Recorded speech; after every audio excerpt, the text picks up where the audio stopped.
I mean, the first time I spoke at TED, Nathan, I blew it. It was so bad. And like nobody said, John, you blew it. It took me a little while to realize how badly I'd blown it. But if you Google John Bates TED fail, I'm the first result, you know?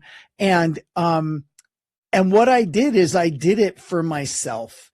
I was a side stage, right? I've spoken at TED 3 times, always on side stages, but it's TED, you know, at least I spoke at TED. And the first time was awful. And there are a number of things I did that made it awful, but the biggest thing I did that made it truly awful was I did it for myself. I was trying to establish myself as an expert and be seen as a leader in my field and like using TED to do that. And dude, that's a horrible idea. That does not work. I've seen a lot of TEDx talks where I think that was kind of the underlying motivation, and Sure. they're awful. People shouldn't have done those, you know? So what I didn't know till afterwards is there is a thing called the TED commandments.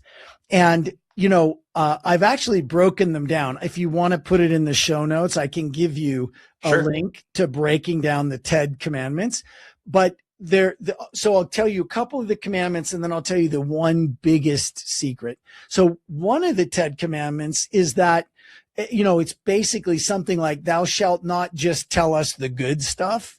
You got to tell us about the downs part and when you were ready to give up and all that kind of stuff. So, you know, it's what I call, you know, I have a little fake TM on it, insightful vulnerability.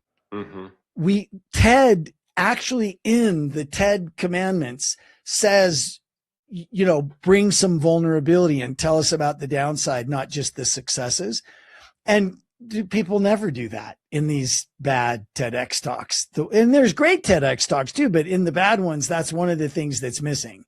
And then, you know, there's another one that says, you know, thou shalt not pitch, you know, it like thou shalt not sell from stage or you'll be thrown into outer darkness, you know? And that's kind of what I did the first time. I wasn't selling anything, but I was selling myself. I was trying to use that platform to establish myself.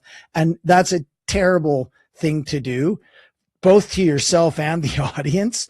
But then here's the other biggest thing, I think, for TEDx talks and for the whole TED format. And one of the things that really is great to think about anytime, but especially it has to be there for such a short format talk.